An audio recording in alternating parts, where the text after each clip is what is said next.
गुरुर्ब्रह्मा गुरुर्विष्णु गुरुर्देवो महेश्वरा गुरु साक्षात् परब्रह्म तस्मै श्री गुरुवे नमः।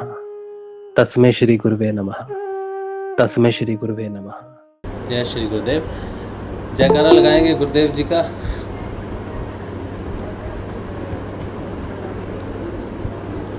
अनिल भाई, अनिल गोयल जी। जय श्री गुरुदेव, जय श्री राधा गुरुदेव, जय श्री आदिशक्ति गुरु माँ। अनिल भाई दुकान पे हैं या जयकारा लगाएंगे?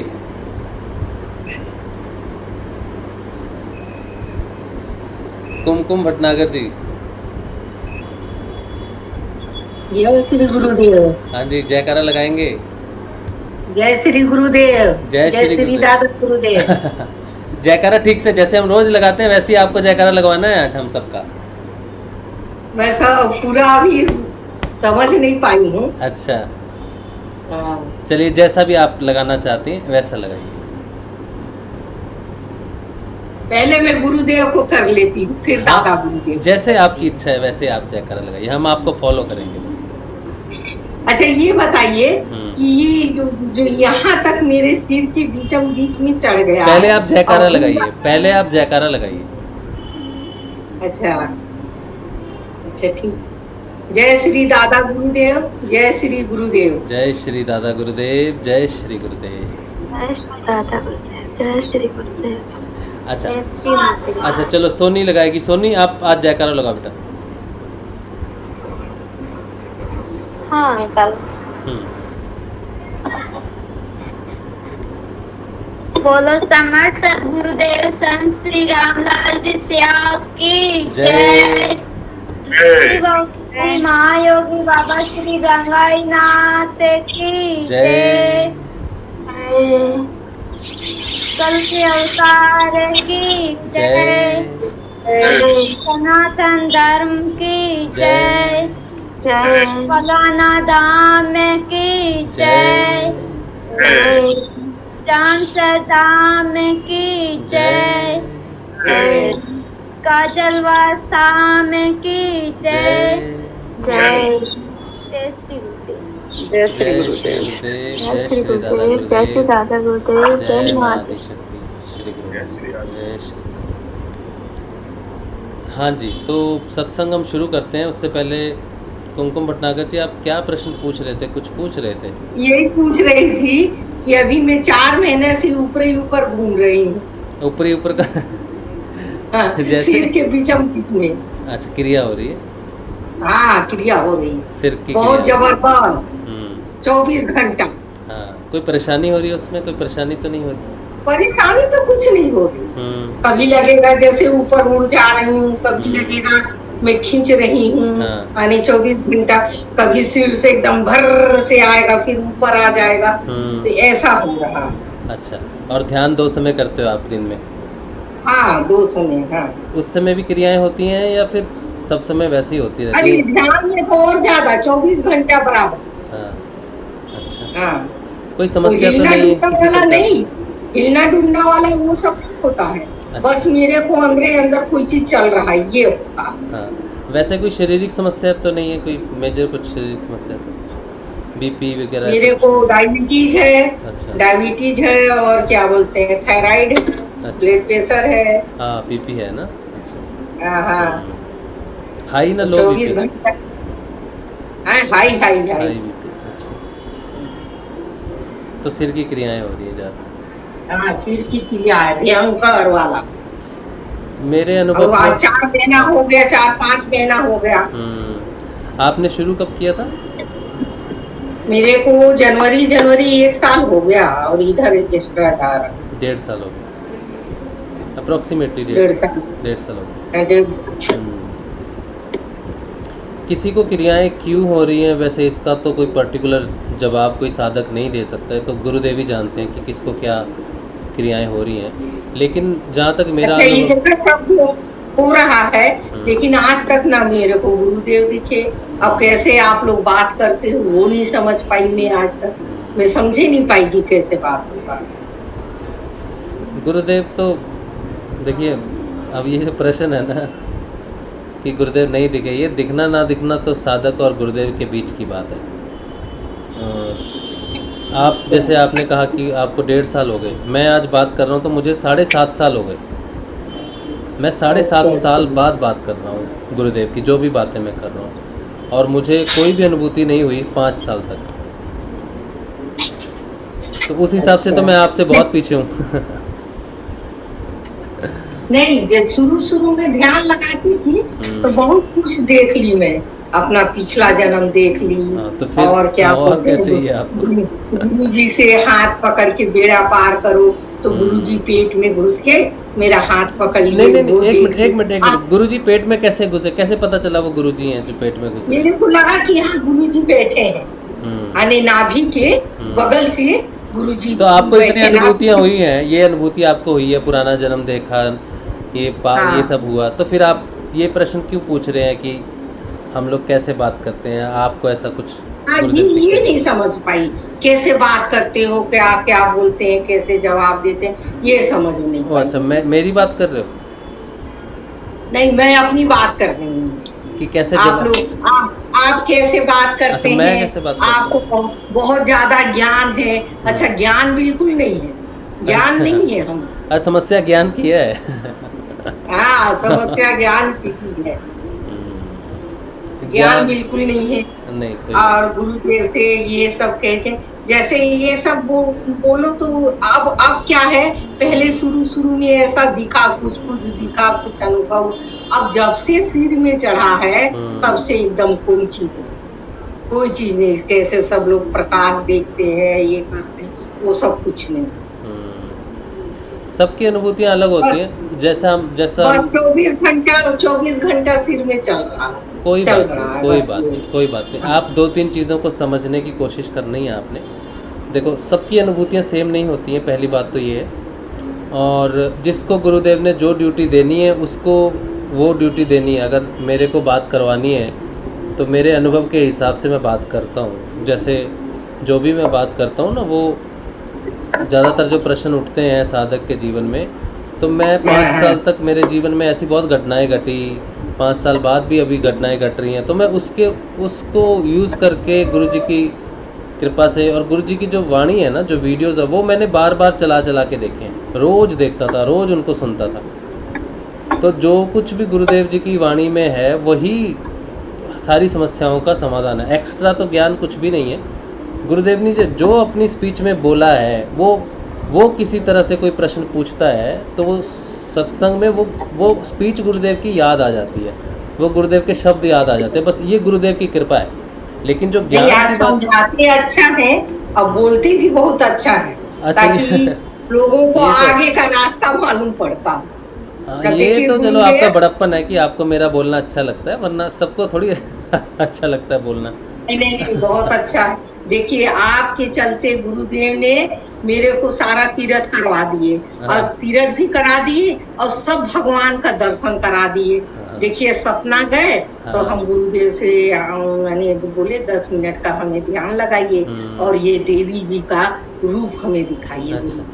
ये देवी जी किस रूप में थी। बैठ गई, ध्यान लगाई, बड़ा सा मेरे को देवी जी दिखी, और बीच पेट में बैठे, यानी कमर के धड़ नीचे से गुरुदेव बैठे। अच्छा, ऐसे। और अभी हम अमृतसर भी ले गए थे। अमृतसर में गुरु नानक जी का पूरा तस्वीर मेरे को दिखा दिए। अच्छा, और उसके बाद देखिए, आपके कहने से गुरु ग्रंथ और गुरु गीता, ये 2 किताब भी दिलवा दी। क्या बात है, ये सब तो बहुत अच्छी बात है। हाँ, अब वो बैठ के पढ़ती हूँ रोज। बहुत अच्छा, तो नॉलेज बढ़ेगा आगे से। तो ये आपके प्रवचन का ही असर है कि आप चाहे जो भी कुछ कह लो, आपके प्रवचन का असर है, सत्संग का असर। आप प्रवचन बहुत जबरदस्त देते हैं, ताकि आपका प्रवचन में कभी मिस नहीं करती। नहीं, प्रवचन तो मेरा नहीं, ये सत्संग की महिमा है। सत्संग, हाँ, जो भी है महिमा, लेकिन आपका बड़ा दिल को छू जाने वाला बात रहता है, तो उससे अनुभव आगे बढ़ते जाता है। चलो, सत्संग में आप में बदलाव आ रहा है ना, ये बहुत बड़ी बात है। मुझ में भी सत्संग से बदलाव आ रहा है। जो बदलाव मेरे में आ रहा है वो आप में आ रहा है, सब में आ रहा है। ये खुशी की बात है कि गुरुदेव जी का सत्संग हम सब पे काम कर रहा है, अच्छी बात है, बहुत अच्छा लगा सुनकर। और सारा पूजा पाठ छूट गया, सिर्फ गुरु जी ही रह गए। हाँ। और गुरु जी ने ही नवरात्रि में राधा कृष्ण की मूर्ति स्थापित करवा दिए, अच्छा। लक्ष्मी नारायण की स्थापित करवा दिए। हाँ। अब वो सबका पूजा बहू कर रही हैं। हाँ। अब हम सिर्फ गुरुदेव में ही आ गए। हाँ। अब कोई मंदिर में जाओगे, हाँ। अब जैसे गुरु नानक में गए तो दादा गुरु देव, गुरु रामलाल सिया ऐसे दर्शन दो। आप यहाँ किस रूप में आप थे, तो पहले गुरु नानक जी का रूप दिखा दिए। हाँ। और फिर उसके बीच में बैठे गुरु जी जाते। अच्छा अच्छा, क्या ऐसा होता है कहीं भी में जाए। बहुत अच्छा अनुभव है फिर तो, बहुत अच्छा अनुभव है, बहुत अच्छी गाड़ी चल रही है फिर तो ये तो अच्छी गाड़ी है, बढ़िया चल रही है। आप बस ध्यान करते रहो, बाकी हर किसी की साधना अलग होती है, हर किसी डेस्टिनेशन तो एक ही। तो मैं छोड़ दी, डायबिटीज को मैं छोड़ दी। आप ठीक करो चाहे मत करो। आप गुरुदेव को भी खूब मीठा खिलाती हूँ और मैं भी खाती हूँ। नहीं, थोड़ा ध्यान भी रखो थोड़ा ध्यान भी रखो, मेडिसिन थोड़ा अगर है देर तो बढ़ेगा, ठीक हो जाएगा, ठीक हो जाएगा। मैं फिर अपने आप नॉर्मल। मेरा बढ़ गया था बीच में डायबिटीज़ एक बार, बहुत ज़्यादा अपने आप। मेरा वैसे लो डायबिटीज़ रहता है बचपन से, वैसे मेरे को लो डायबिटीज़ है शायद, तो मेरा वो लो डायबिटीज़ शायद ठीक होने के लिए, नॉर्मल होने के लिए, क्योंकि अगर मुझे एक वक्त का खाना नहीं मिलता था तो फिर मेरा ब्लड शुगर लो हो जाता था। लेकिन मुझे इस बात का पता नहीं था, ज़्यादा लो भी नहीं होता था, लेकिन हाँ नॉर्मली थोड़ा लो हो जाता था। तो फिर मेरा बीच में एक बार ये थोड़ा सा ब्लड प्रेशर बोल रहा हूँ, शुगर मेरा लो रहता था। तो शुगर फिर बढ़ा था मेरा थोड़े कुछ समय के लिए, काफ़ी बढ़ गया था। फिर वो मैंने कोई दवाई तो खाई नहीं, तो मैं तो बस मुझे नॉलेज हो गई थी कि हाँ शुगर हो गई है। ये पिछले साल की बात है शायद, ये आम के सीज़न की ही बात है। मैंने बहुत दबा के आम खाए थे तब तो फिर मेरा ठीक हो गया, फिर नॉर्मल आया फिर। तो उसके बाद वो बिल्कुल नॉर्मल जो रेंजेस होती हैं, ना लो है शुगर ना हाई है, बिल्कुल रेंज में आ गया, अपने आप आ गया। हमारा शुगर जो है ना हेरिडिटी है। मेरे को भी, हाँ मेरा भी, मेरे घर में भी सबको है। मेरे पिताजी को था, मेरे पिताजी को बहुत हाई था। तो मुझे हमेशा डर था, एक्चुअली मुझे डायबिटीज़ होने से पहले डायबिटीज़ का डर बहुत भयानक बैठा हुआ था कि पिताजी को था, मुझे भी होगा, ये डर बैठा हुआ था मुझे। तो लेकिन फिर वो निकल गया अब निकल गया डायबिटीज। लेकिन ये है गुरुदेव से जुड़ने से हमारे फार्म हाउस में जबरदस्त आम हुआ है, हर तरह का आम हुआ है। अच्छा, ये तो गुरुदेव को खिला देते हैं। हाँ कि देखो अब शुगर क्या होगा, फिर खींच के हम भी खा लेते हैं। चलो ध्यान रखो, चेक में रखो, मतलब चेक में रखो, खाओ सब कुछ थोड़ा। चेक में रहता है, आप तो डॉक्टर हो। मैं हमेशा चेक करते रहती हूँ। हाँ, पड़ता है तो पता चल जाता है। हाँ बस ठीक है, यही बात है बस। हाँ चलिए, बहुत अच्छी। और जो क्रिया हो रही है सर की, उसको होने दीजिए, क्योंकि यही मेन है, ये मंजिल ही मेन है, सारी हलचल इसी में ही है मुख्य तौर पे। ठीक है, तो इसमें होने करंट सा भी लगता है, कोई चीज अंदर काटता भी है। ये क्या है? तो कुंडलिनी की कोई क्रिया होगी, वो बहुत तरह की क्रियाएं हैं, लाखों तरह से वो काम करती है। उसको जानना तो असंभव है, माँ को जानना असंभव है वो क्या करती है, कैसे करती है। बस वो बेनिफिट करेगी, अच्छा करेगी, हमारे लिए बेहतर होगा, लाभप्रद होगा हमारे लिए जो भी करेगी। इसलिए उसको अपना काम करने दो, बस छोड़ एंजॉय कीजिए जो भी होगा। अच्छा, अब तो कुछ ऊपर भी उठने लग गई। थोड़ा सा लगता है मैं एकदम खड़ी स्ट्रेट होता है गर्दन खींच के। हाँ। और एकदम हल्का सा लगता है नीचे से उठ रही हूँ। ये भी अनुभव काफी साधकों को होता है, हल्का हल्का। यही मैं कहती हूँ गुरुदेव देखो गिरा उड़ा के मत, 70 किलो वजन है, कहीं हड्डी होगा तो समझ लेना आप। नहीं कोई कुछ नहीं होगा अभी तक। आप संभल के बैठो, जब कोई ऐसा अनुभव होता है तो जरा आसपास देख के बैठना, और कुछ नहीं। वैसे होगा नहीं ऐसा कुछ करोगे। हाँ, बोल के बैठती हूँ, देख लो, और शरीर का क्षमता के अनुसार ही करना, इधर उधर करे। हाँ। और कुछ हुआ तो आप जागृत 10-20% तो आपका कंट्रोल रहता है। अगर ऐसा कुछ लगे तो अपने आप को संभाल लेना, फिर सेंटर होके बैठ जाना। जय श्री गुरुदेव। हाँ जी, जय श्री गुरुदेव। और मिला जी, कैसे हो सभी? बहुत अच्छा, मैं तो अच्छा हूँ। बाकी कुमकुम जी भी अच्छी बात कर रहे हैं, बढ़िया है वो भी, बाकी सब भी अच्छा। बढ़िया अच्छे ही होंगे। आप कैसे हो? मैं ठीक है, बस बाबा की थोड़ी तबीयत ढीली से चल रही है, इसलिए कभी कभी आना होता है, इसलिए अच्छा। थोड़ा सा उनमें वो होता है, ज्यादा कुछ ढीली चल रही है, अच्छा। कुछ पता नहीं उनका अभी। अच्छा अच्छा। हाँ, आज गुरुदेव ने एक भजन लिखवाया, मैं वो सुनाना चाहती हूँ। हाँ सुनाइए। बोल समर्थ सतगुरुदेव संत श्री रामलाल जी सियाग की जय। त्रिपुरारी महायोगी बाबा श्री गंगाई नाथ की जय। जय। तुम मानो गंगाई का एहसान दोस्तों, गुरु रूप में दिया हमें भगवान दोस्तों। तुम मानो गंगाई का एहसान दोस्तों, गुरु रूप में दिया हमें भगवान दोस्तों। ना होते गंगाई तो गुरुदेव ना मिलते, मुरझाए मन के फूल जो बिल्कुल भी ना खिलते।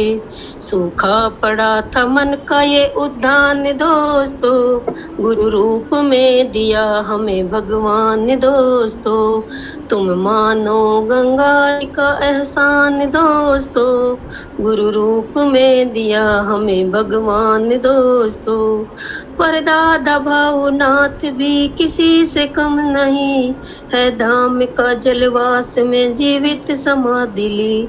चरणों में उनके करते हैं प्रणाम दोस्तों, गुरु रूप में हमें दिया भगवान दोस्तों। तुम मानो गंगाई का एहसान दोस्तों, गुरु रूप में हमें दिया भगवान दोस्तों। ये मंत्र है संजीवनी, जीवन दे देता है, मुर्दे में जान डाल दे जीवित कर देता है। गुरु मंत्र में है गुणों की सारी खान दोस्तों, गुरु रूप में दिया हमें भगवान दोस्तों। तुम मानो गंगाई का एहसान दोस्तों, गुरु रूप में हमें दिया भगवान दोस्तों। गुरुदेव ने कहा था जब तुम मुझको ध्याओगे, फिर तुम नहीं मैं बोलूंगा मुझसे जुड़ जाओगे। गुरु मंत्र को जपो तेल की धार दोस्तों, गुरु रूप में दिया हमें भगवान दोस्तों। मानो गंगाई का एहसान दोस्तों, गुरु रूप में दिया हमें भगवान दोस्तों। माँ चुन्नी देवी को भी कम मत आंकना नहीं, वो राधा का रूप है ये मानना सभी। गुरु माँ को चुन्नी देवी को भी कम आंकना नहीं, वो राधा का रूप है ये मानना सभी। सारे करो गुरु माता का सम्मान दोस्तों, गुरु रूप में दिया हमें भगवान दोस्तों। तुम मानो गंगाई एहसान दोस्तों, गुरु रूप में दिया हमें भगवान दोस्तों। उर्मिल ने भी इस मंत्र के महत्व को जान लिया, गुरु को समर्पित कर दिया सर्वस्व मान लिया। तब ही किया गुरुदेव ने कल्याण दोस्तों, गुरु रूप में मिला हमें भगवान दोस्तों। गुरु रूप में मिला हमें भगवान दोस्तों, भगवान दोस्तों। तुम मानो गंगाई का एहसान दोस्तों, गुरु रूप में मिला हमें भगवान दोस्तों, भगवान दोस्तों। बोल शिव अवतारी महायोगी बाबा श्री गंगाई नाथ की जय। गुरुदेव श्री रामलाल जी सियाग की जय। गुरु माते की जय।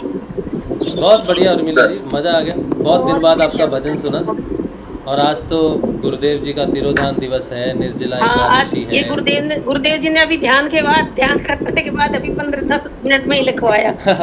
अच्छा, बहुत बढ़िया लगा। आज के दिन तो भजन बनता है, आज के दिन तो बहुत अच्छा लगा सुन के। बहुत अच्छा भी लिखा आपने, और सच में जो आपने लिखा है ना कि हमें गुरुदेव भगवान जो मिले, गंगाई नाथ जी की कृपा से मिले, दोस्त हैं, पिता हैं, भाई हैं, बहन है, सारे किरदार गुरुदेव में समाये हुए हैं। बस पता नहीं है समर्पण की जरूरत है। समर्पण की जरूरत है हर जगह। वो हमारी कमी है, वो हमारी कमी है। वो हमारी कमी है, बिल्कुल सही। बिल्कुल और गुरुदेव तो हमारे दया के सागर हैं, बिल्कुल हर बिल्कुल रूप में प्रकट हो जाते हैं। बिल्कुल सच में ही। जितना भी जीवन में परिवर्तन हम देखते हैं, पहले का जीवन और अभी का जीवन चेतनाओं से बिल्कुल बदल गया। पहले की चेतनाएं जगत की चेतनाएं थी, संसारिक भाई बंधुओं को ही मानते थे कि संसार है। अब चेतनाएं हैं ऋषियों की, विवेकानंद की है, ऋषि अरविंदो की, गोरखनाथ जी की, शंकराचार्य जी की, वेद उपनिषद और ये सारी चीज़ें, अपनी आत्मा की बात, अपने चित्त की बात। अब पूरा संसार ही बदल गया है। तो इसको बदलने वाला वो महान गुरु ही है। नहीं तो कभी बदलाव ऐसा देखा नहीं जैसा हम में आया। हमारे माता पिता जी में तो ऐसा बदलाव हमने नहीं देखा, वो भी धार्मिक थे, लेकिन ये गुरुदेव ही हैं जिनकी वजह से सारा बदलाव। बहुत अचंभित करती हैं ये सारी चीज़ें। बहुत बढ़िया। चलिए तो अभी हम लोग YouTube पे थोड़ा सा देख लेते हैं।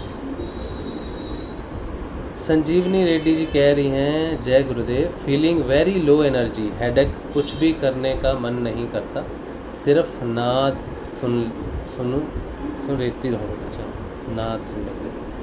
Feeling very low energy, headache, कुछ भी करने का। देखिए,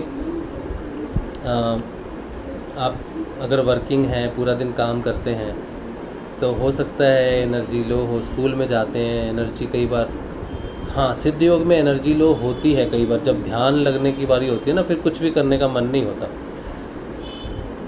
जब ध्यान माँ कुंडलिनी अपने अधिकार में लेती है सब कुछ, तब हमारी शरीर की तरफ से थोड़ी ऊर्जा कम हो जाती है, क्योंकि हम सेंट्रल सीट पे नहीं है उस समय। लेकिन हर चीज़ को हम कुंडलिनी से या साधना से रिलेटेड तब कर सकते हैं जब हम खुद उसकी जानकारी रखते हैं। किसी दूसरे को एनर्जी लो फील हो रही है या कुछ भी हो रहा है, उसके बारे में तो हम कोई राय नहीं दे सकते। तो करना ये चाहिए कि थोड़ा सा चौकन्ने रहना चाहिए। अपनी सेहत या अपने पैरामीटर्स जो हैं, या बीपी का है या डायबिटीज़ का है, उसको चेक में रखना। अगर कभी ऐसा लगे तो उसको चेक में ज़रूर रखना। अगर वो चेक में है, सब कुछ ठीक है, और फिर एनर्जी लो है, तो फिर चिंता की बात नहीं है। फिर तो वो पता है कि ध्यान से होता है, शरीर में बदलाव आते हैं, और शरीर में जब बदलाव आएंगे तो फिर वो एनर्जी लो और हाई चलती है। ये तो अनुभव में है। लेकिन फिर भी अगर ऐसा कुछ है, आपको तो शायद हाई प्रेशर है संजीवनी जी, कुछ मेडिसिन तो आपने छोड़ दी हैं जहाँ तक मुझे याद है, लेकिन फिर भी चेक में रखना अपना जो पैरामीटर्स हैं, इसको चेक में रखना। और हेडेक और लो एनर्जी कुंडलिनी के कारण होती हैं, लेकिन फिर भी हाँ, चेक में रखना थोड़ा। चलो, मीना गर्ग जी कह रही हैं, बहुत बढ़िया गुरु बहन, आनंदमयी भजन, बहुत अच्छा। भाग्यश्री, अच्छा, ये उर्मिला माँ भजन मान को मोहित कर लिया, गुरुदेव के चरणों में बता दिया। हाँ, बहुत बढ़िया भजन है, कह रही हैं भगवती जी। भाग्यश्री इनकी बेटी का नाम है, भगवती इनका नाम है। मैं भूल जाता हूँ, दोनों माँ बेटी का नाम कंफ्यूज हो जाता। भगवती जी, बहुत अच्छा भजन। चलिए, और किसी ने कुछ बात करनी है? आज निर्जला एकादशी है, आज गुरुदेव जी का तिरोधान दिवस है। आज के दिन गुरुदेव ने शरीर छोड़ा था, 5 जून 2017, तिथि के हिसाब से 10 जून को पड़ा आज। तो क्या किया जाए आज?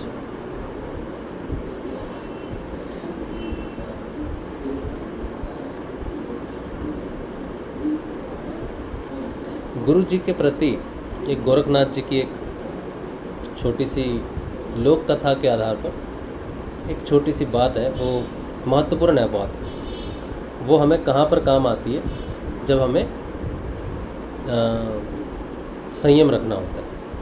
मैं आपको पहले बता देता हूँ, वो छोटी सी कथा है, और फिर उसके बाद वो कहाँ काम आएगी वो बता दूँगा। गोरखनाथ जी जब भ्रमण पे निकले, भ्रमण पे थे तो नेपाल पहुँचे। नेपाल में राजा था, महेंद्र नाम के राजा थे वहाँ पर। तो वो क्या करते थे कि जो नाथपंथियों के जो अनुयायी होते हैं उन पे बड़ा अत्याचार करते थे पर्टिकुलरली। तो जब वो भ्रमण पे थे गोरखनाथ जी, तो वहाँ पर गए तो उनको जब उन्होंने ये जब देखा कि उनके जो शिष्य हैं उन पे बड़ा अत्याचार होता है, तो क्रोध तो आएगा ही, ऑब्वियस सी बात है। लेकिन क्रोध दिखाने का तरीका दो तरह का होता है। एक तो होता है भौतिक कि राजा को पकड़ा और धो दिया, लेकिन वो तो संभव नहीं है। वैसे उनके लिए तो संभव था, लेकिन फिर भी राजा है, उस तरह से नहीं। और शिष्य के प्रति सिर्फ इसलिए नहीं कि गोरखनाथ जी सक्षम है तो जाके उसको अच्छे से पीट दिया या धो दिया या सबक सिखा दिया, वैसा नहीं किया उन्होंने। शिष्य जो है उसकी बड़ी जिम्मेदारी होती है अपने गुरु के प्रति। अपने गुरु की लाज का जो झंडा है ना, वो शिष्य के हाथ में होता है। वो कैसे अपने गुरु की लाज रखता है, सम्मान बढ़ाता है, वो शिष्य पे डिपेंड करता है, उसके कार्य पे डिपेंड करता है। किस कार्य को वो कैसे करता है, इस पे डिपेंड करता है। अगर गुरु भौतिक सम्राट है किसी प्रकार से और उसका शिष्य जो है वो भी भौतिक है, तो कहीं चैलेंज हो गया या कुछ हो गया तो शिष्य क्या करेगा, भौतिक रूप से जाके ललकारेगा, युद्ध करेगा, भौतिक शक्तियों से उसका समाधान निकालेगा, अपने राजा को उठाएगा, अपने गुरु को उठाएगा शिष्य। लेकिन आध्यात्मिक जगत में इससे उल्टा होता है। आध्यात्मिक जगत में जब गुरु महान हो तो शिष्य को भी महान होना पड़ता है। अगर गुरु महान आध्यात्मिक संत हो तो शिष्य जो है उनका व्यवहार भी आध्यात्मिक ही होना चाहिए। भौतिक रूप से लड़ाई झगड़ा या किसी भी प्रकार से गाली गलौज करना या किसी भी प्रकार से बातें करके गुरु के नाम को नीचा नहीं करना चाहिए। तो शिष्यों को इस बात का ध्यान रखना चाहिए कि आध्यात्मिक गुरु की जो लाज है, उसका जो अध्यात्म का झंडा है, वो अध्यात्म से ही ऊंचा उठ सकता है, भौतिक क्रियाकलापों से नहीं उठ सकता। इसी बात को दर्शाते हुए गोरखनाथ जी की ये लोक कथा है। जब वो गए वहाँ पर तो राजा बड़ा परेशान करता था नाथपंथियों को, नाथ अनुयायियों को। तो उन्होंने क्या किया, 9 तरह के जो बादल होते हैं उनको आसन बना लिया, नाग के रूप में परिवर्तित कर लिया, सर्प के रूप में परिवर्तित कर लिया और आसन बना लिया सर्पों का, और उस पर बैठ गए और चिमटा गाड़ दिया। अब जब हो गया तो बादल जब सारे के सारे नाग में परिवर्तित हो गए, सर्प में परिवर्तित हो गए और गोरखनाथ जी उन पर बैठ गए, तो अब बारिश नहीं हो रही, सूखा पड़ गया राज्य में।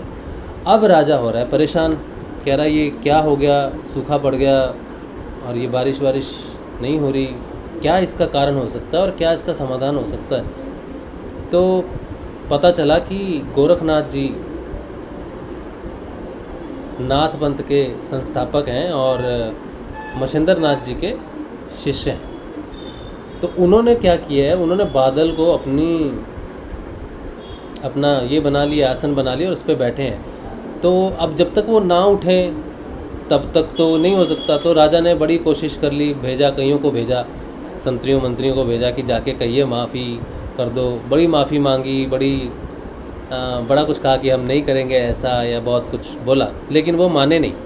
अब राजा बहुत परेशान हो गया कि ये तो किसी भी तरह से नहीं मान रहे, माफ़ी मांगने पे भी नहीं मान रहे, तो क्या किया जाए, ऐसे तो बहुत हालत ख़राब हो जाएगी, हमारे राज्य की हालत ख़राब होगी, बारिश होनी बड़ी ज़रूरी है।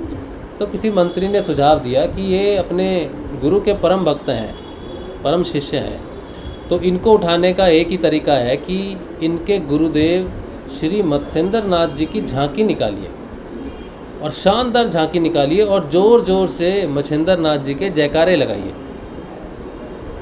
तो राजा को बात भाग गई, बोला हाँ चलो ये ऐसे ही करते हैं। तो बहुत बड़ी झांकी तैयार की और मच्छिंद्र नाथ जी की बहुत बड़ी मूर्ति बनाई और जयकारे लगाते हुए ठीक गोरखनाथ जी जहाँ पर आसन लगा के बैठे थे नागों का, उसके सामने से गुजरे। जैसे ही उन्होंने देखा कि गुरुदेव की जय जयकार हो रही है, मच्छिंद्र नाथ जी की जय जयकार हो रही है, तो एक अच्छे शिष्य के मन में तो अपने गुरु की जय जयकार सुन के हर्षो उल्लास तो भर आता है। वो भी भूल गए कि क्या करना है क्या नहीं करना है, वो तो उनकी माया है, भूल गए। लेकिन वो उसमें इतने हर्ष में आ गए, इतने आनंद में आ गए कि मेरे गुरु की जय जयकार हो रही है, कौन मेरे गुरु की जय जयकार कर रहा है देखो राज्य में, और झांकी आ रही है। तो जैसे ही वो उठे अपने गुरु के सामने, मूर्ति के सामने उनको नमस्कार करने के लिए, वैसे ही जो बादल थे जिनको सर्प बना के उन्होंने आसन बना लिया था वो मुक्त हो गए और घने बादल छा गए, घने बादल के रूप में बदल गए और बादल छा गए और घनघोर बारिश होने लग गई। तो ये किस चीज़ का परिचय देता है? ये जो लोक कथा है ये अपने गुरु के प्रति समर्पण भाव की शिक्षा देता है। गुरु के प्रति उनका झंडा जो है, गुरु एक अध्यात्म गुरु है, उसकी लाज अध्यात्म से ही बचाई जा सकती है। तो गोरखनाथ जी ने अपनी शक्तियों का वैसे दुरुपयोग नहीं किया कि राजा को किसी प्रकार से सबक सिखाया या उसको पराजित कर दिया, किसी भी तरह से कुछ नहीं किया। सिर्फ नाथ पंथ की शक्ति अध्यात्म के तौर पे दिखाई कि जिनको तू सताता है वो एक महान पंथ के अनुयायी है। तो ये शिष्य व्यवहार जो है ये हम सभी शिष्यों को सीखना चाहिए कि जो कुछ भी हो आपके आजू बाजू। एक कल या परसों की बात है, नरहरि भाई ने ये बात पूछी थी। उन्होंने कहा था कि जब कोई हमारे गुरुदेव का अपमान करता है या गुरुदेव को बुरा भला कहता है तो शिष्य होने के नाते क्या हमें कुछ नहीं करना चाहिए? ये सब हम कैसे देखते रहें? तो ये जो बात है, ये जो लोक कथा है गोरखनाथ जी की, ये इसी बात का ही उत्तर है कि हमें अपने आप को पहले तो सक्षम करना चाहिए। हमारे गुरुदेव सक्षम है ना, तो हमें अगर किसी को प्रत्युत्तर देना है तो हम भौतिक रूप से दे नहीं सकते। अगर हमारी सामर्थ्य आध्यात्मिक गुरु के होते हुए भी शिष्य के नाते सिर्फ भौतिक ही सामर्थ्य हमारी है तो हमने अभी अपने आप को सिद्ध किया नहीं। हमने अपने आप को गुरुदेव का शिष्य उस काबिल हम हुए नहीं हैं अभी कि हम गुरुदेव का झंडा लेके उठा के गुरुदेव को प्रोटेक्ट करने जाएंगे या गुरुदेव की लड़ाई हम लड़ने जाएंगे। वैसा हम नहीं कर सकते, भौतिक रूप से नहीं लड़ सकते। क्योंकि हमने देखा है कि अभी कलयुग में जितने भी गुरु हुए हैं उनके जब शिष्य लड़ते हैं तो भौतिक रूप से लड़ते हैं, तो उनमें और हम में कोई फ़र्क नहीं रह जाता। अगर हमारे गुरु सच्चे समर्थवान हैं, कल की अवतार हैं, तो हम में वो आध्यात्मिक क्षमताएं भी हैं। हाँ, ये बात अलग है कि हम बादलों को सर्प बना के अपना बिछौना नहीं बना सकते, लेकिन आध्यात्मिक बदलाव का मतलब सिर्फ आध्यात्मिक शक्तियाँ ही नहीं होता बल्कि आध्यात्मिक शांति भी होता है। बहुत सारी ऐसी चीज़ें होती हैं जिन्हें हम अपने आध्यात्मिक शांति से, अपने आध्यात्मिक व्यवहार से भी सॉल्व कर सकते हैं। तो हमारे अंदर जब ये बदलाव आते हैं तब हमारे अंदर बहुत सारी चीज़ें घटित होती हैं। हमें किसके साथ कितना व्यवहार करना है, कैसे करना है, किस बात का जवाब देना है या नहीं देना है, ये हमारे ज्ञान पे डिपेंड करता है, हमारी बुद्धि पे डिपेंड करता है। हम परेशान नहीं हो सकते, हम किसी को उसी के लेवल पे उतर के अपना लेवल नहीं गिरा सकते। तो जब भी कभी ऐसा हो कि आपको लगे कि आपको कुछ बात करनी है, कहनी है, पहले तो आप देखिए कि आपका सामना किसके साथ है। अगर वो आपके लेवल का ही नहीं है तो आपको नीचे उतरने की ज़रूरत नहीं है। आप बहुत मुश्किल से साधना करके ऊपर उठे हो चेतना को लेकर। अब आप एक एक आदमी को प्रत्युत्तर देने के लिए चेतना के स्तर से नीचे जाओगे तो फिर आपको कई महीने लगेंगे वापस चेतना उठाने में, क्योंकि कुंडलिनी अगर चेतना ऊपर नीचे लेके जाती है तो वो उनके हाथ में। लेकिन अगर हम अपने व्यवहार से ही अपनी चेतना को नीचे गिराते हैं तो फिर जब तक वो व्यवहार परिवर्तित नहीं होगा, वो बात शांत नहीं होगी, वो मुद्दा ख़त्म नहीं होगा, चेतना बार बार वहाँ गिरती रहेगी। कलयुग को, हमारे गुणों को यही तो चाहिए कि हम किसी तरह किसी चीज़ में फंस जाएं ताकि हम उस चीज़ से बंध जाएं। तो हम एक आध्यात्मिक समर्थ गुरु के शिष्य हैं। हमारा प्रति उत्तर गुरु के प्रति किसी को अगर हमें देना है तो आध्यात्मिक दृष्टिकोण से ही होना चाहिए, भौतिक दृष्टिकोण से नहीं होना चाहिए। ये बहुत महत्वपूर्ण शिक्षा है जो गोरखनाथ जी के चरित्र से मिलती है, इस लोक घटना से, इस लोक कथाओं से मिलती है। तो हमें अगर और पढ़ना है, शिष्य के बारे में जानकारी लेनी है, गुरुदेव का प्रचार प्रसार करना है, तो हमारा दायित्व सिर्फ ये नहीं कि हम फ़ोटो लेके प्रचार प्रसार करें। सबसे पहला दायित्व ये बनता है कि हम अपने आप को शिष्य रूप में पहले तो स्थापित करें, गुरु की क्षमताओं को समझें, और गुरु ने क्या किया वो तो ना करें हरगिज़ भी। गुरु ने जो किया वो तो शिष्य को कभी भी नहीं करना चाहिए। शिष्य को वो करना चाहिए जो गुरु ने शिष्य को करने के लिए कहा। और मुझे याद है एक बार नरहरि भाई ने ही मुझे बड़ी रोचक सी एक कथा सुनाई थी, जिसमें एक समर्थ गुरु हैं, नाम तो मुझे याद नहीं रहते, और उनके शिष्य हैं। तो शिष्य बड़े परेशान करते थे लोगों को। तो ये बात गुरु को पता चली कि मेरे नाम से परेशान करते। तो गुरु ने कहा चलिए मैं चलता हूँ, आज घूम के आते हैं शहर में। तो वो घूमने गए तो कहीं पर दारू थी तो दारू खाई गुरु ने, तो शिष्य ने भी खा ली। तो मांस खाया तो मांस खा लिया। इस तरह से जो जो गुरु करता गया शिष्य एंजॉय करते रहे। फिर एक जगह लोहार की दुकान आई, लोहार के वहाँ पर लोहा पिघला हुआ था। तो गुरु जी वहाँ बैठ गए। गुरु जी ने कहा ये जो पिघला हुआ लोहा है ना, ये मैं पीऊँगा, मुझे दे दो। तो उन्होंने पी लिया। तो बोला अब ये मेरे शिष्य भी, जो मैं कर रहा हूँ वो मेरे शिष्य भी कर रहे हैं, तो ये पिघला हुआ लोहा जो है ये मेरे शिष्य भी पिएंगे। अब शिष्यों की तो जान पे बनाई, गुरु जी ये कैसे हो सकता है, हम कैसे पी सकते हैं। तो वो घटना ऐसी घटना है जहाँ से हमें शिक्षा मिलती है कि गुरु सामर्थ्यवान होता है, गुरु की सामर्थ्य होती है। गुरु को कॉपी नहीं कर सकते, गुरु की नकल नहीं कर सकते, हम गुरु नहीं बन सकते। हम क्या कर सकते हैं, हम शिष्य बन सकते हैं। हम गुरु की दी हुई शिक्षा को, गुरु के दिए हुए आदेश का पालन करना, बस यही कर्तव्य है शिष्य का, अच्छे शिष्य का। और इसी तरह से जीवन यापन करना चाहिए। ठीक है, तो ये जो बात है कि हमें कैसा व्यवहार करना चाहिए, गुरु जब कहीं गुरु की बात आ जाए, गुरु का सम्मान हो या कोई व्यक्ति मूर्खता से गुरु का अपमान करे, तो हमें मूर्खता नहीं करनी। मूर्खता के साथ मूर्खता जैसा व्यवहार नहीं किया जा सकता। वीर के साथ वीर जैसा व्यवहार किया जा सकता है, लेकिन मूर्ख के साथ मूर्ख जैसा व्यवहार नहीं किया जा सकता।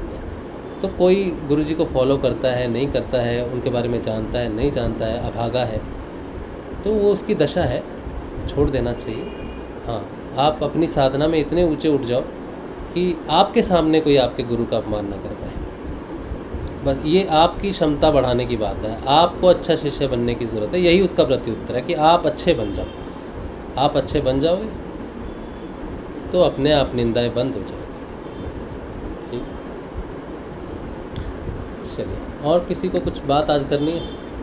आज तो हमने बेसिक जानकारी नहीं दी गुरुदेव के मिशन की, तो मैं एक बार थोड़ा सा रिपीट कर देता हूँ, क्योंकि कोई भी प्रोग्राम किसी के सामने भी आए, कोई भी नया व्यक्ति इसे देखे, तो उसको इतनी जानकारी तो मिल जाए कि गुरुदेव जी क्या हैं और क्या शिक्षा देते हैं, क्या दीक्षा देते हैं। गुरुदेव रामलाल जी सियाग संजीवनी मंत्र की दीक्षा देते हैं। इस दीक्षा को सिद्ध योग की दीक्षा कहते हैं। सिद्ध योग की दीक्षा में साधक जब गुरुदेव की दिव्य आवाज़ में संजीवनी मंत्र सुनता है तो उसकी कुंडलिनी जागृत हो जाती है। कुंडलिनी एक ऐसी शक्ति है जो मनुष्य शरीर में ही जागृत हो सकती है। ये शक्ति हम बाहर में देवी के रूप में जिसे पूजते हैं, जैसे कोई भी देवी अवतार है, माँ लक्ष्मी का है, सरस्वती का है, दुर्गा का है, शेरावाली का है, काली माता का है, तो जो भी नव अवतार हैं या जो भी माँ के विभिन्न रूपों में हम बाहर पूजा करते हैं, शक्ति की उपासना करते हैं, उसका एक सूक्ष्म रूप और मुख्य रूप जो है वो हमारे शरीर के अंदर भी रहता है, जिसे कुंडलिनी कहते हैं। वो सुषुप्त रहती है माँ, गुरु कृपा से वो जागृत हो जाती है और उसी से ही चेतना का विस्तार होता है, उत्थान होता है। तो गुरुदेव रामलाल जी सियाग इसी की दीक्षा देते हैं, इस माँ शक्ति को जागृत करने की ही दीक्षा देते हैं। तो ये कैसे होता है? गुरुदेव आपको एक संजीवनी मंत्र देते हैं, आप उनकी वाणी में वो संजीवनी मंत्र ऑनलाइन यूट्यूब से सुन सकते हो, आपको कहीं जाने आने की ज़रूरत नहीं। उनकी दिव्य आवाज़ में वो मंत्र सुनते ही आपकी वो कुंडलिनी शक्ति जागृत हो जाएगी और सारा काम जो है, सारे जो बदलाव हैं वो आपके स्वयं करेगी। आपको करना क्या है कि गुरुदेव जी का वो संजीवनी मंत्र का जाप बिना होंठ और जीभ हिलाए मन ही मन में बहुत अच्छे से करना है, लगातार करना है, कॉन्टिन्यूस करना है। किसी भी चीज़ की बाधा नहीं है, खाने पीने की, सोने की, उठने की, बैठने की, सफाई रखने की, खाना खा रहे हैं, ये खाया वो खाया, किसी भी चीज़ की कोई बाधा नहीं है। आप जो भी हो, जैसे भी हो, जहाँ से भी हो, जो भी करते हो, जो भी खाते हो, जैसे भी रहते हो, कुछ भी करो, इस मंत्र को आप जप सकते हो बिना होंठ और जीभ हिलाए। हर समय 24 घंटे में कोई भी कार्य करो, इस मंत्र को जपते रहो। तो इस मंत्र को जपना है, ये प्रथम कार्य है। दूसरा, 2 समय गुरु जी की तस्वीर का ध्यान करना है। गुरु जी की तस्वीर को आप डाउनलोड कर सकते हो इंटरनेट से, और गुरुदेव और दादा गुरुदेव की तस्वीर आप सर्च करोगे ना, गुरुदेव रामलाल जी सियाग, तो फ़ोटो आ जाएगी। प्रिंट आउट ले लो, उसको लैमिनेट करवा के फ्रेम करवा के रख लो, छोटी सी बना लो, बड़ी सी बनवा लो, जैसे भी बनवानी है। तो 2 समय 15 मिनट के लिए सुबह और 15 मिनट के लिए शाम को खाली पेट ध्यान करने के लिए बैठना है। जब आप ध्यान करोगे तो गुरुदेव जी की तस्वीर के सामने बैठ के प्रार्थना करेंगे कि गुरुदेव मुझे अपनी शरण में लीजिए, 15 मिनट के लिए मेरा ध्यान केंद्रित कीजिए। 15 मिनट के लिए बोलना है ज़रूर, ठीक है? नहीं तो फिर बहुत देर तक ध्यान में बैठोगे तो शरीर में गर्मी हो जाएगी। तो समय ज़रूर बोल देना, 15 मिनट के लिए मेरा ध्यान केंद्रित कीजिए। अगर किसी बीमारी से, किसी समस्या से परेशान है तो वो प्रार्थना में शामिल कर लेना कि मैं इस परेशानी से, इस बीमारी से परेशान हूँ, मेरा मार्गदर्शन कीजिए। तो अब 15 मिनट में अगर तो आपको किसी योगिक क्रिया की ज़रूरत है तो माँ कुंडलिनी आपको योगिक क्रिया करवाएगी, उससे घबराना नहीं, किसी भी प्रकार की योगिक क्रिया होगी। अब योगिक क्रिया जब हम सोचते हैं कि पद्मासन होगा या ये वज्रासन होगा या अलोम विलोम होगा, जो हम जानते हैं उसी को ही हम क्रिया मानते हैं। लेकिन शरीर में क्रियाएं कई प्रकार की होती हैं, हंसना, रोना, हिलना, गर्दन का हिलना, ज़ोर ज़ोर से झटके लगना, आवाज़ें निकलना, ये सारी क्रिया का ही रूप है। तो जिस साधक को जिस प्रकार की क्रिया की ज़रूरत होती है उसको वैसे ही क्रिया होती है। थोड़ी ऑर्थोडॉक्स लगेगी, थोड़ी अलग से लगेगी, लेकिन होता वैसे ही है। तो आपने घबराना नहीं है। 15 मिनट शांति से नाम जप करना है, बैठे रहना है। 15 मिनट बाद वो क्रियाएं अपने आप बंद हो जाएंगी, ध्यान खुल जाएगा और आपको पता चल जाएगा कि गुरु की सामर्थ्य है कि वो अंदर है मेरे। अगर वो सूक्ष्म है, मेरे अंदर है, तभी मेरी प्रार्थना सुन सकता है, तभी मेरे अंदर से क्रियाएं हो सकता है। उस माँ शक्ति को, दिव्य शक्ति को जो कोई जागृत नहीं कर सकता, वो क्षण भर में कर दे तो वो कोई बड़ा चेतना वाला ब्रह्म पुरुष ही है। तो 2 समय ध्यान करना है 15 मिनट के लिए सुबह शाम को, और नाम को जपते रहना है। और सबसे मुख्य बात है, अपने गुरु को साधारण नहीं समझना है, एक साधारण इंसान की तरह, व्यक्ति की तरह नहीं देखना है। गुरु साधारण शरीर नहीं होता, गुरु एक तत्व है जिसे परब्रह्म कहते हैं। तो उसके शरीर को नहीं देख के उसकी शिक्षा को देखना है और उस तत्व को देखना है जो आपके अंदर बदलाव करेगा। ठीक है, तो ये मुख्य रूप से सिद्ध योग की दीक्षा है। फिर धीरे धीरे आप में परिवर्तन आएंगे। गुरुजी से पूछना कि गुरुदेव मेरे अंदर जो परिवर्तन आ रहे हैं मैं उनको कैसे जानूं, मेरा मार्गदर्शन कीजिए। तो जो भी परिवर्तन आपके अंदर आ रहे हैं वो गुरुदेव आपको किसी ना किसी माध्यम से अवगत करवा देंगे, किसी बुक को पढ़वा देंगे, किसी ग्रंथ के माध्यम से, किसी वीडियो के माध्यम से, अपने ही किसी सेशन के माध्यम से आपको उसकी जानकारी मिल जाएगी जो आप में बदलाव आ रहे हैं। बहुत सारे बदलाव आते हैं, सूक्ष्म भी आते हैं, स्थूल बदलाव भी आते हैं। तो अष्टांग योग के हिसाब से आपका पूरा परिवर्तन चलेगा, तो आप उसको फॉलो कर सकते हैं। तो ये मुख्य रूप से है। और बाकी आपको कुछ भी छोड़ना नहीं है। आप अगर नॉनवेज खाते हो, मांसाहारी हो, तो भी आपको चिंता नहीं करनी उस बात की। तो धीरे धीरे सब छूट जाता है। किसी का जल्दी ये सब छूट जाता है, किसी का समय लगता है। जैसे मैं ब्राह्मण फैमिली में ही पैदा हुआ, तो मैंने 22 साल तक तो मांसाहार नहीं किया, क्योंकि हमारे घर में ब्राह्मणों की फैमिली में नहीं करते। लेकिन जैसे ही मैं घर से बाहर निकला, कुछ परिस्थितियाँ ऐसी बनी, कलकत्ता में आया, तो कलकत्ता में थोड़ा सा ये सी शोर एरिया है, तो यहाँ पर पानी ज़्यादा है, तो यहाँ पर नॉन वेज होता है, मछली, चिकन, मटन, ये सब यहाँ पर ज़्यादा लोग खाते हैं, क्योंकि यहाँ का वातावरण के हिसाब से थोड़ा अनुकूल है। तो जब मैं यहाँ पर आया तो मुझे भोजन की कुछ ज़्यादा ऑप्शंस मिली नहीं, और मैं थोड़ा बीमार भी था, तो मैंने शुरू किया। ये 2005 की बात है। 2005 से लेकर 2022 तक कितना समय हो गया 17 साल हो गए। 17 साल तक मैं मांसाहारी रहा। और मैं ऐसा व्यक्ति हूँ कि मैं किसी के कहने से छोड़ दूँ या फिर इस बात से छोड़ दूँ कि मैं साधना करता हूँ या मैं ब्राह्मण हूँ, इन चीज़ों को मैं नहीं मानता। मैं गुरुजी को जब समर्पित किया मैंने, तो मैंने यही कहा कि अंदर से छूटना चाहिए, पता चलना चाहिए कि कैसे छूटता है, क्या भाव प्रकट होते हैं। ये जीव हत्या हो रही है, अहिंसा हो रही है, या फिर मैं पाप कर रहा हूँ, उस भाव से नहीं, क्योंकि ये जीवन के साथ ही मेरी सारा ज्ञान खत्म हो जाएगा। कल को किसी कसाई के घर पैदा हो जाऊँगा तो फिर से खाने लग जाऊँगा। तो परिवर्तन ऐसा हो कि कहीं भी पैदा हो जाऊँ, वैसे तो जन्म होना नहीं चाहिए, मोक्ष की तरफ ही हमारा लक्ष्य रखना चाहिए। लेकिन अगर ना भी हो मोक्ष किसी वजह से, तो अगले जन्म में किसी भी परिवार में पैदा हो जाऊँ, किसी भी परिस्थिति में पैदा हो जाऊँ, वो मांसाहार होना नहीं चाहिए, वो अहिंसा होनी नहीं चाहिए। अंदर से वो वृत्ति हमेशा के लिए शांत हो जानी चाहिए, ऐसा बदलाव चाहिए। तो ऐसा बदलाव घटित होने में मैंने साधना शुरू की थी 2014 में, और 2022 7 साल तक लोगों ने मुझे बोला भी बहुत कि ज्ञान की बात करते हो लेकिन नॉनवेज खाते हो, ऐसा है। तो उन्होंने कहा, मैंने कहा मैं तो नहीं बदलूँगा अपने आप को, ये तो गुरुदेव जी का कार्य है मुझे बदलना, तो वो बदलेंगे। तो ये घटित हुआ, और ये घटित हुआ जब बहुत कुछ अभी बदला, भी उसमें तो नहीं जाएंगे डिटेल में, लेकिन अब जाके भोजन क्या कर रहा हूँ ये महत्वपूर्ण नहीं है, भोजन किसके साथ कर रहा हूँ ये ज़्यादा महत्वपूर्ण हो गया। तो ये बदलाव, खाने के प्रति आसक्ति जो थी वो ख़त्म हो गई है। वरना मैं खाने का शौकीन था, बहुत कुछ था, लेकिन अब मुझे किसी भी खाने की कोई लालसा नहीं, कुछ भी नहीं। और ये परिवर्तन मुझे पहली बार में स्थिर नहीं हुआ है, इससे पहले पिछले साल ऐसा हुआ। मैं पंजाब से हूँ तो प्याज खाने का बहुत शौकीन, प्याज, कच्चा प्याज हम खा जाते हैं रोटी के साथ, और प्याज के बिना तो मैं खाना खाता भी नहीं था। पिछले साल की बात है कि मुझे पहली बार प्याज में बदबू आने लग गई। लोगों को प्याज में बदबू आती है कईयों को, मुझे नहीं आती थी। मैं तो बहुत शौक़ से प्याज खाता था, प्याज और लहसुन। तो प्याज में मुझे भयंकर बदबू आने लग गई, तो मैंने कुछ समय के लिए छोड़ दिया, लेकिन परिवार में वो सब ज़्यादा दिन टिका नहीं। तो बदबू तो आती रही, लेकिन मैं खाता रहा, उतनी दिक्कत नहीं हुई। 1 साल तक वो रहा।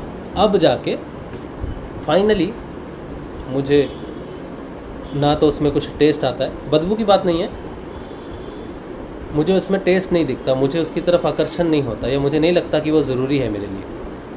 ना तो लहसुन मेरे लिए ज़रूरी है, ना प्याज मेरे लिए ज़रूरी है, ना ही किसी प्रकार का भी कोई भी ऐसा भोजन जिसकी आवश्यकता नहीं है, उसकी मुझे ज़रूरत महसूस नहीं होती, कोई आकर्षण महसूस नहीं होता, उसकी स्मेल भी नहीं आती मुझे ठीक से, मतलब स्मेल मुझे आकर्षित नहीं करती। तो ये परिवर्तन 7.5 साल लगे, 7.5 साल नाम जाप किया लगातार, जपा जाप, नाद का अनुसंधान किया, सब कुछ किया। उसके बाद 7.5 साल लगे मांसाहार को छूटने में। अब कोई नया, मैं ये बात इसलिए बता रहा हूँ कि एक गुरु भाई हैं, उनका नाम है चंद्रशेखर, दिल्ली में, गुड़गांव में। उन्होंने मुझसे एक बार कहा था कि उनकी शराब नहीं छूट रही, शराब नहीं छूट रही। अब क्या बताएंगे किसी को कि आपकी शराब क्यों नहीं छूट रही, जब हमारा ही नहीं मांसाहार छूट रहा, तो हम गुरु भाई को क्या बता सकते हैं। लेकिन आज मैं उनकी बात का उत्तर देने के लायक हो गया हूँ कि भाई मुझे 7.5 साल बाद मेरा मांसाहार छूटा है।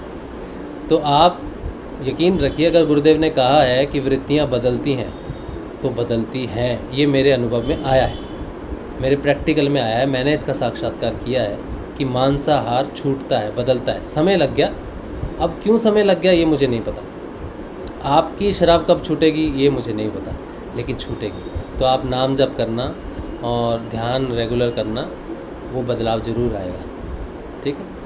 तो ये बदलाव आते हैं, अपने आप आते हैं, अंदर से आते हैं, और आपको कुछ भी छोड़ने की आवश्यकता नहीं है। सही समय आने पे ऑटोमेटिकली वो सारा चेंज हो जाएगा। लेकिन जब चेंज होगा तो कोई मुख्य कारण होगा, ऐसे ही छोड़ दिया नहीं, कुछ ना कुछ तो ऐसी चीज़ की प्राप्ति हो जाएगी आपको कि अन्य चीज़ आपको इम्पोर्टेंस नहीं लगेगी। इस बात को मुख्य रूप से गुरुदेव ने एक बार कहा कि नाम का नशा जब लग जाता है ना, तो फिर बाकी नशे फीके हो जाते हैं। तो ये नाम का नशा है, या प्रेम का नशा है, या फिर सिद्ध योग का नशा है, गुरुदेव का नशा है, अध्यात्म का नशा है, जो भी कह लो आप, ये एक ऐसा नशा है जिसके आगे संसार की सारी इच्छाएं फीकी पड़ जाती हैं। सिर्फ कोई एक वस्तु या 2 वस्तु नहीं, ये भगवान का नाम ऐसा है, भगवान का प्रेम ऐसा है भगवान की तरफ ऐसा कि जीवन में कुछ भी महत्वपूर्ण नहीं लगता। सिर्फ मांसाहार की बात मैं नहीं कर रहा अपने जीवन में, इस समय आज के टाइम में सिर्फ मांसाहार की बात नहीं कर रहा। बहुत सारी ऐसी चीज़ें हैं जिनमें मैं देखता हूँ परिवर्तन बहुत घने रूप से आया है, बहुत बड़े रूप से आया। अब मेरे बोलने से तो मेरे बोलना तो उचित नहीं है, बोल के बताना उचित नहीं है, दिखना चाहिए, वो व्यवहार में दिखना चाहिए, वो संस्कार में दिखना चाहिए। वो अगर मेरा बदलाव दिखेगा नहीं तो फिर वो बदलाव बोल के सबको बताना, ढिंडोरा पीटने वाला कि मैं ऐसा हो गया हूँ या मेरे में ये बदलाव है, वो ज़रूरत नहीं है। वो अपने आप दिखने लग जाएगा, सबको दिखेगा। अगर है बदलाव तो वो दिखना चाहिए व्यवहार में। तो पता नहीं कितने ऐसे छोटे छोटे परिवर्तन हैं, ऐसी छोटी छोटी क्लेश हैं, आसक्तियाँ हैं, जिनसे मैं अपने आप को मुक्त समझता हूँ। बचपन से लगी हुई मानसिक ऐसी थॉट विचार्स हैं, ऐसे विचार हैं, ऐसी चीज़ें हैं जो ज़िंदगी भर नहीं छूटती। वो चीज़ें वो देखता हूँ कि दूर हो गई हैं, छूट रही हैं, और शांति स्थापित हो रही है जीवन के अंदर में। भौतिक जीवन तो कुछ भी नज़र नहीं आता। भौतिक जीवन तो ऐसा लगता है कि अगर 100% का जीवन है तो भौतिक जीवन जिसमें सारी दुनिया फंसी हुई है वो तो 0.1% भी नहीं है। जीवन में हम देखते हैं कि मेरा जीवन सफल है या असफल है, बस दो ही चीज़ें, या तो सफल या असफल। लेकिन मैं क्या देख रहा हूँ कि सफलता और असफलता तो मायने ही नहीं रखती, सार्थकता मायने रखती है। इस जीवन को हमें जीवन मिला है इसको सार्थक करने के लिए, और सार्थक का अर्थ सक्सेसफुल या फेलियर नहीं है। अध्यात्म रूप से इस शरीर की जिम्मेदारी जो है वो ये कि इस शरीर के माध्यम से हम उस परम लक्ष्य तक पहुंच सकते हैं जिसके कारण ये शरीर मिला। अगर भोग ही करना था तो बहुत सारे जीव जंतु भगवान ने बनाए हैं, वो सिर्फ भोग ही करते हैं, वहाँ कोई टेंशन नहीं, पैसा कमाना है, रिस्पॉन्सिबिलिटी है, कुछ नहीं है वहाँ पर, सिर्फ भोग है। और हमें अगर लगता है कि मैं कल को हिरन बन जाऊँ तो यार ये तो हिरन है, वो हिरन को इस चीज़ की जानकारी नहीं है कि मनुष्य शरीर बेहतर है, उसको इसकी जानकारी नहीं है। वो भोग के लिए पैदा हुआ है हर चीज़ से, उसको किसी भी चीज़ की जानकारी नहीं है, सिर्फ खाना, बचना, जान बचाना, यही सब है उसके जीवन में। शेर का अपना है, और जो जानवर होते हैं, छोटे छोटे पक्षी होते हैं, उनका अपना है। सिर्फ मनुष्य जीवन में ही चेतना है, ये बहुत महत्वपूर्ण बात है।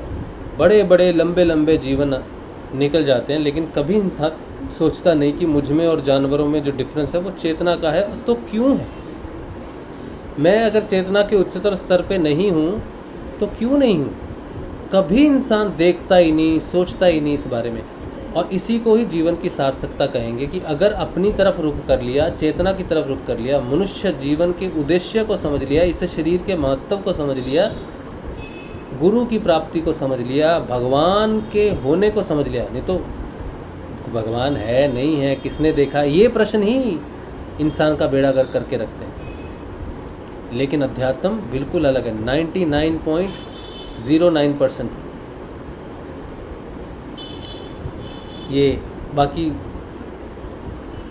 वो 0-1% वाली जो बात है, या जितनी भी कैलकुलेशन से आती है 100% में बचती है, कुछ मायने नहीं रखता भौतिक जीवन। ये जो संसार है ये टेक्नोलॉजी से नहीं चल रहा, ये आविष्कारों से नहीं चल रहा, ये पैसे से भी नहीं चल रहा, ये भौतिकता से चल ही नहीं रहा है। ये बहुत बड़ी सच्चाई है।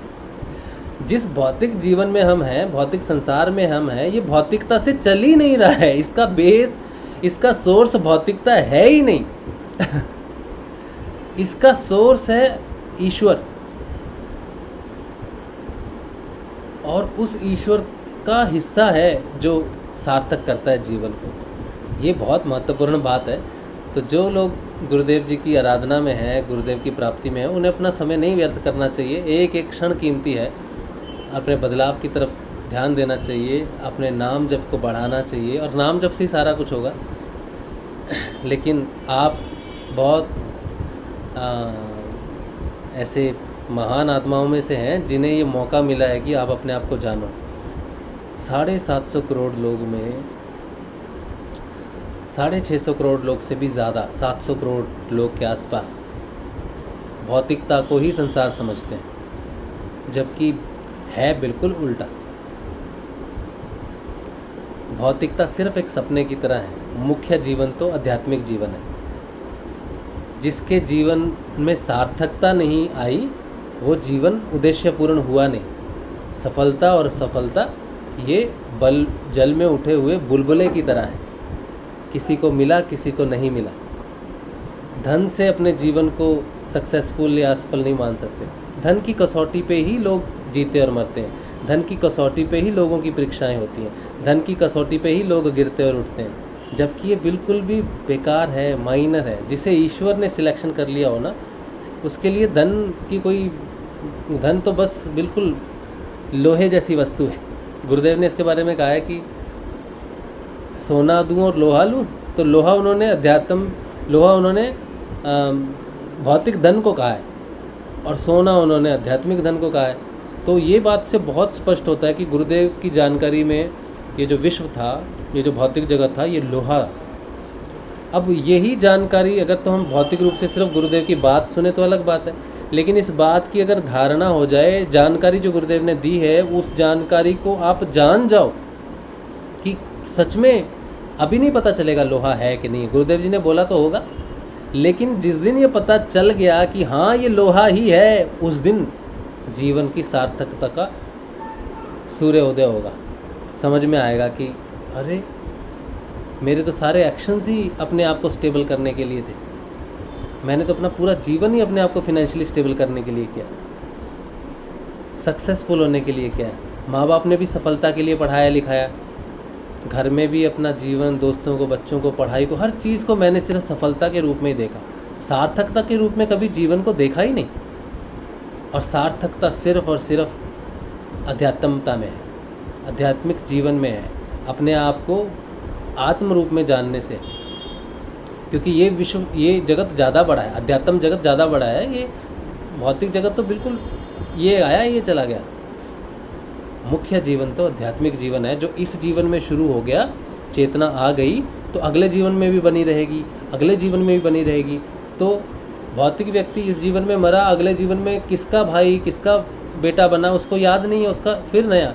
लेकिन आध्यात्मिक जीवन में, इस जीवन में जितना जिया, अगले जीवन में भी वो चेतना कंटिन्यू रहेगी। तो आध्यात्मिक जीवन कभी ख़त्म नहीं होता, वो पूर्ण होता है हमेशा। उसकी चेतना जहाँ से जागी और जहाँ पूर्णता होगी मोक्ष तक, वो उसका पूरा आध्यात्मिक जीवन है। उसके बीच में उसने 1 जन्म 2 जन्म लिए, वो बैरियर ही नहीं है शरीर का। चेतना जागृत है तो सब जानता है वो। और भौतिक व्यक्ति इस जीवन में मरा तो अगले में, अगले में तो अगले में, उसको पता ही नहीं है वो कहाँ जा रहा है क्या नहीं है। ये अंधकार है, ये सक्सेस और फेलियर का नतीजा। इस जन्म में सक्सेसफुल, अगले जन्म में फेलियर, अगले जन्म में फेलियर, तो अगले जन्म में सक्सेसफुल। इसी कहानी को रिपीट कर रहा है, कभी बुलबुला छोटा, कभी बड़ा, कभी बना ही नहीं। लेकिन आध्यात्मिक जीवन परमानंद की है, सार्थकता की बात है। ठीक है, तो ये जो हमने आज जो पूरा सत्संग किया वो यही है कि हम एक अच्छे शिष्य बने। मूल रूप से हमें अच्छे शिष्य बनना है, और अच्छा शिष्य बनने का एकमात्र रास्ता है नाम जप। नाम जप के बिना और कोई भी रास्ता नहीं है। गुरु जी के प्रति समर्पित रहना, अपने गुरु को साधारण नहीं मान के परम ब्रह्म की स्थिति में रखकर मानना, और उनके प्रति हमेशा जागरूक रहना कि वो मेरे अंग संग हैं। किसी भी घटनाक्रम में, किसी भी स्थिति में हमेशा उनको अंग संग मान के ही अपना जीवन को चलाना, घटना को देखना और व्यवहार करना, और अपने गुरु की लाज बचाना तब जब आप उस काबिल हो जाओ, शिष्य बन जाएं। आध्यात्मिक गुरु की लाज आध्यात्मिक दृष्टिकोण से ही बचा सकते हैं, भौतिक रूप से बहसबाजी करके या फिर वो सब लड़ाई झगड़े करके नहीं कर सकते। वो एक शिष्य को, ऐसे महान गुरु के शिष्य को शोभा भी नहीं देता। ठीक है, चलिए। तो आज का सत्संग उम्मीद है कि हमारे जीवन में थोड़ा बदलाव लाएगा, थोड़ी जागरूकता लाएगा, सजगता लाएगा, और गुरु के प्रति थोड़ा सा होश देगा, चेतन देगा, और समझने की बात है कि हम अच्छे शिष्य बने। ठीक है, चलिए कल मिलेंगे। अब एक बार मैं देख लेता हूँ यूट्यूब पे तो कोई प्रश्न नहीं है। हाँ, कुछ प्रश्न नहीं है, शायद डिस्कनेक्ट ही हो गया यूट्यूब पे तो। चलिए, तो आज का सेशन फिर यहीं पे रखते हैं, गुरु जी के शरण में रखते हैं। कल मिलेंगे हम लोग सुबह के ध्यान में 6:30 बजे। जय श्री गुरुदेव, जय श्री दादा, जय श्री गुरुदेव, जय श्री दादा, जय श्री, जय श्री गुरुदेव, जय दादा गुरुदेव, जय गुरु महाराज, जय श्री गुरुदेव, जय श्री गुरुदेव।